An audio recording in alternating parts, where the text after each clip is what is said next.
drink water from a copper bottle, and that's because copper helps with the absorption, the storage, and the movement of iron, and iron helps oxygenate your blood. So I immediately started every night. We have like 4 copper water bottles, maybe even 5. I would fill all of them with water, and the next day I would make my tea or just drink from those bottles.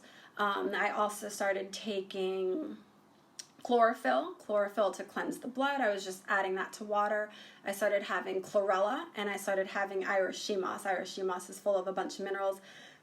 And so I would take the water from the copper bottle, mix in a little bit of chlorella, a little bit of Irish sea moss, and chlorophyll, if I didn't just say that, and I would just take it as a shot. And this is when I was still feeling okay. I was starting to bleed really, really heavy. I was having these crazy clots, but I still felt okay. So I was doing what I could to prevent any anemia or feeling bad, really. Periods are a way of cleansing, and the fast induced it. Exactly. So, once I started really reflecting on why this was happening to me and why this was going on so long, and all of these thoughts were coming because everything that I've told you guys, I forgot about. I didn't remember what happened when I was 12. I haven't thought about it. And to be fair, since we've been really, you can get your Irish sea moss from Fruits and Roots if you're in the U.S., or you can hit up Coop if you're in the U.K., and he'll get you some. Favorite place to get sea moss, chlorophyll? No, just any organic one. Can antibiotics affect your period and hormones? Absolutely. So I was doing what I could to help to just keep myself energized and stuff. I was bleeding really heavily, clotting really heavily, to the point where it was keeping me home. I was only going within a certain radius of my house because I didn't want to be too far, because again, I was scared that what if I leak, or what if I need to go to the bathroom, because again, I could literally feel these clots falling out, and I would need to run to the bathroom because they were so gigantic. So I was just hanging out in the garden with the baby, and I got her a little bubble maker, and she had a little pool, so it was nice because it was sunny. That worked. Slowly though, I started to lose. Will this live be saved for 24 hours? I was only able to tune in last minute. I'm going to try to save it just permanently on my maybe IGTV. I don't know how it works, but I'm going to try to. Eventually though, the bleeding got to me. And so now I was dealing with low blood pressure. How do I know it was low blood pressure? Is because I literally every symptom of a low blood pressure I was meeting. I was lightheaded. I was dizzy. I had no energy. I was very fatigued, very tired. My muscles were aching. What else was happening? I don't know. Blurry vision. Lots of sort of separate things that before I started to piece together, I was just I'm falling apart. What's happening to me? All the while trusting the process, because again, I really, really, really, truly felt in my heart that if these clots were coming out, and if they were tissue, that tissue is not supposed to be there, and so they have to come out. And I didn't want to go to a doctor, because I know doctors will just say, take this medicine, make the bleeding stop, but bleeding is what cleanses you. Even when you have a normal period, you're sort of bleeding out those toxins and those elements that don't belong in your womb and in your body. And so this had to happen. And granted, it was a bit easier, I think, for me, just because I do have the support of my husband. I do have the support of Coop, who understands. When I was talking to my mom about the clotting, obviously she got nervous, and she was like, at this point you have to watch out for anemia, and you should take supplements. And to ease her mind, I was like, I am taking supplements. And that's not a lie. I was having chlorophyll and my copper water and Irish sea moss and chlorella. It's just that she wouldn't have understood that, so I just called it supplements. I was doing what I could, but I just started getting... I'm going to talk about the breastfeeding in a bit, guys. I know you guys have questions about that. The bleeding was just constant, all day, all night. And I started to just feel sicker and sicker. And the fatigue was wild. I mean, if I was having sort of a better day where I could walk around and maybe take my daughter to the park or something, it took me so long to walk. We went, I remember one day, to down the road to the farmer's market, which usually takes me like maybe 9 minutes to walk there. It took me almost 40 minutes. I timed it. I couldn't walk. It took everything out of me. I had no energy. And just really dizzy. Anytime I stood up, like my whole head would be spinning and my vision would be black. And there were times where my fingers and my toes were totally tingly, and other times where I was freezing. And I was going through so many different symptoms. Not to mention, I forgot to tell you guys, I was so nauseous. You guys, the nausea, I think, was worse than anything. The bleeding was a bitch, you know, because it's constant, and you have to constantly go to the bathroom, and you don't want to leave your house because of fear of something happening. But the nausea, from the moment I opened my eyes until the moment I was finally able to fall asleep, I was nauseous all day and all night. And it was to the point where, like, you know, when you just have that tightness in your throat and this heaviness in your stomach, and you can't move and you can't talk, and you don't want to blink because you're scared you're going to throw up. And few times, you know, Coop was like, well, what happens if you sort of let yourself throw up? And it was annoying because nothing happened. It's sort of when you have that dry gagging and nothing's coming out. And it hurt, you know? Oh my gosh. I wanted to break down and cry 1,000 times, but I didn't, because again, I knew this had to happen. There, you know, you can't ask for something and then not be prepared to receive it. And I asked for a clean womb, right? And I wanted these hormones to come out, and I wanted these antibiotics out, and I wanted to make sure that I never had this issue before. So I had to let it occur. I mean, to me, there was no other option. Just, it's got to happen. And so there were times that I felt so bad because, you know, it's not from start to finish. How long did this last? 6 weeks. Longer than 6 weeks, but 6 weeks with the bleeding and the feeling so horrible is how long this all lasted.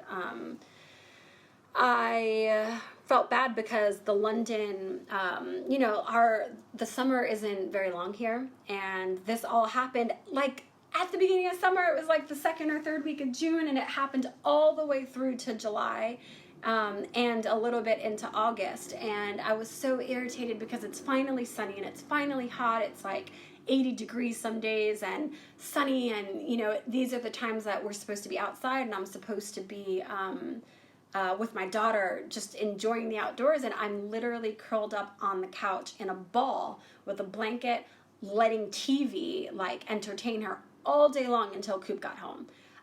It took everything in me to just crawl to the couch and just like put myself in a ball, put the TV on for her, and keep my eyes closed, because I couldn't play with her, I couldn't talk to her, I couldn't do anything. The nausea was unreal, and the bleeding, like the way that my womb was feeling was so tense and so tight and so crampy. And again, with the blacking out and the dizziness and the fingers tingling, like there was so much happening that all I could do was lay there. And there were times, I have a really, really good friend, Hannah. I called her to just literally, one day she came over to cut cabbage for me and to cut romaine lettuce for me because I couldn't do it.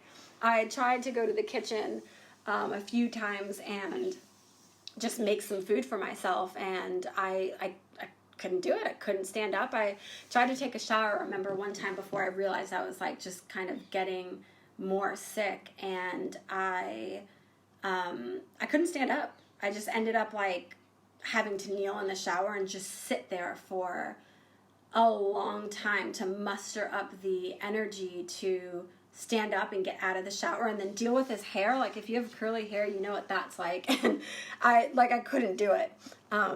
Super, super, super, super hard. And now what's really interesting is that this whole time I'm going through this, I lost my appetite for water, coconut water, and fruit.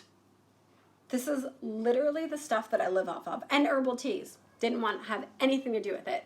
And it was so strange to me, and it's still strange to me because this, like, I have this every day. These are the things that I eat and the things that I enjoy and the way that I live my life. And so to not have those things was really strange. Like, well, Lacine, if you don't have that, what are you going to have then? And I started to become really dehydrated. My mouth was really dry. My eyes, like when you would blink, my eyes would sort of stick together. And I knew I was dehydrated, not necessarily because of these symptoms, but because I wasn't drinking water. I couldn't stomach it. Like, I didn't want anything to do with it. I did start to eat ice cubes, which I really liked. And to be fair, I'm still munching on ice cubes. And if you look it up, they do say that having a craving for ice cubes could mean that you are anemic. And at this point, I'm still trying to like bring my levels back up and rebalance my body. A lot of this only recently ended. The bleeding stopped. I remember the date because I had my friends over like July 24th or July 26th. And like, bless my girlfriends, because I just remember I was in the garden, I set up the pool, I set up the bubbles, which is the most I could do, and it took me forever to do that, and I just laid on the blanket out in the sun, like curled in a ball, and it was so nice because the girls took like my daughter and their kids, and they just all played together. And then that's when Hannah came up and like cut my lettuce for me, and it was like I wanted to cry because it's all I wanted, and I just couldn't cut the lettuce. So I was so happy that she cut lettuce for me. So that was like July 24th, July 26th. But then the bleeding finally stopped, and after that I was still dealing with lightheadedness, fogginess, tingly fingers, nausea. The nausea just stopped on Monday. Monday was my last day of nausea. Exactly, the black coconut. It's sad that some people would assume all of this is because you're vegan. It's not because I'm vegan or plant-based. It's because of my choices in the past, and those choices caught up to me. Not in a bad way. I brought them on. I induced them by having this liquid detox, and it's something that needed to happen and was necessary to happen, but it wasn't because, and it isn't because I'm vegan or plant-based. It's because I was sick in the past and it needs to come out now. But yeah, so the nausea just stopped on Monday. Now, here's what's so also just interesting is that for the longest time when I was going through this, my friends were checking in on me, obviously my husband, and people were saying, how are you doing? And I kept saying the same thing. I said, I feel so bad. I feel so crappy. I wish my mom was here. I'm so sick. I have nausea. I have a headache. I'm bleeding. I can't stop bleeding, and it hurts, and I just want it to stop. And I was really down on myself and down on my spirit, right? So the day that the girls came over, July 24th, 25th, 26th, whatever date it was, after they left that day, that night, I got messages from just a few people checking in on me, and it was at that moment that I started to ignore those text messages, because I started to get tired of talking about it. I didn't want to talk about it anymore. And it was so interesting because from the very next day, from that Tuesday, I decided I'm no longer going to talk down on my body, on my spirit, and I'm not going to talk about what's going on with me like it's a negative thing, especially when I know that it's a positive thing that needs to happen. At least that's what I keep saying, but I'm not acting like it. So I'm going to save it, Crystal, no worries. I'm going through something similar. Yep, literally palmed me off with medication. That's what they do. That's why I don't go to the doctors. So what's so crazy is that the next Tuesday, the very next Tuesday after my girlfriends left, or Wednesday, whatever day it was, the very next day I said, I'm not going to talk like this anymore. I'm tired of it. And so I started to say positive affirmations. I just started bringing life back to myself. And I have one sister, Laura, who I love. She's on here actually right now answering some of you guys. I started talking to her, and I said, I don't want to talk down on myself anymore. I want to speak up. And I remember I wrote to her in all caps. I said, I am healthy. I am balanced. I am renewed. I am strong. I am able. My womb is cleansed. This cleanse is over. I relinquish any pain and suffering that I may be feeling. Be gone from my body. You're not welcome here anymore. I'm done. It's been 6 weeks and I'm done, so leave. And every time I went to the bathroom,